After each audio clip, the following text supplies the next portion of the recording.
To our shareholders, long-term thinking is both a requirement and an outcome of true ownership.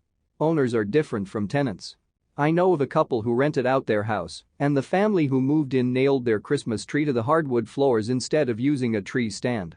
Expedient, I suppose, and admittedly these were particularly bad tenants, but no owner would be so short-sighted.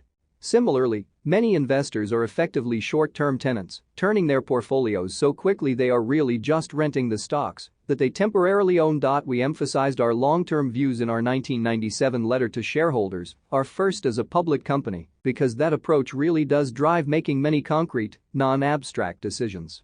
I'd like to discuss a few of these non-abstract decisions in the context of customer experience. At AMZN.com, we use the term customer experience broadly. It includes every customer-facing aspect of our business, from our product prices to our selection, from our website's user interface to how we package and ship items.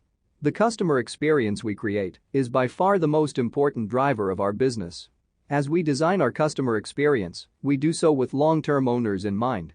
We try to make all of our customer experience decisions big and small in that framework. For instance, shortly after launching AMZN.com in 1995, we empowered customers to review products. While now a routine AMZN.com practice, at the time we received complaints from a few vendors, basically wondering if we understood our business. You make money when you sell things, why would you allow negative reviews on your website? Speaking as a focus group of one, I know I've sometimes changed my mind before making purchases on AMZN.com as a result of negative or lukewarm customer reviews.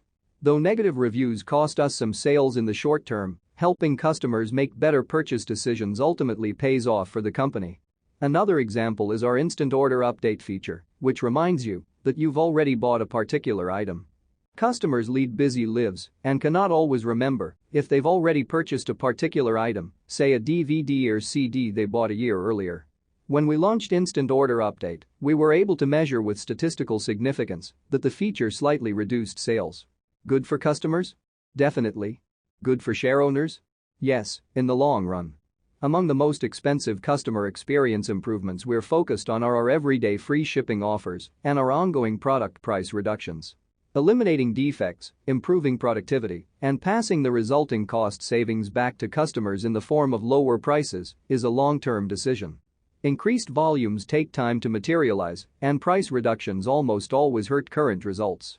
In the long term, however, relentlessly driving the price-cost structure loop will leave us with a stronger, more valuable business. Since many of our costs, such as software engineering, are relatively fixed, and many of our variable costs can also be better managed at larger scale, driving more volume through our cost structure reduces those costs as a percentage of sales. To give one small example, engineering a feature like Instant Order Update for use by 40 million customers costs nowhere near 40 times what it would cost to do the same for 1 million customers. Our pricing strategy does not attempt to maximize margin percentages, but instead seeks to drive maximum value for customers and thereby create a much larger bottom line in the long term. For example, we're targeting gross margins on our jewelry sales to be substantially lower than industry norms because we believe over time customers figure these things out. This approach will produce more value for shareholders. We have a strong team of hard-working, innovative folks building AMZN.com. They are focused on the customer and focused on the long term. On that time scale, the interests of share owners and customers are aligned.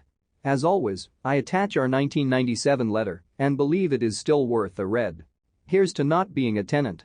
Jeffrey P. Bezos, founder and chief executive officer, AMZN.com. P.S. Again this year, the widely followed American Customer Satisfaction Index gave AMZN.com a score of 88, the highest customer satisfaction score ever recorded in any service industry, online or off. A representative of the AXI was quoted as saying, "If they go any higher, they will get a nosebleed." We're working on that.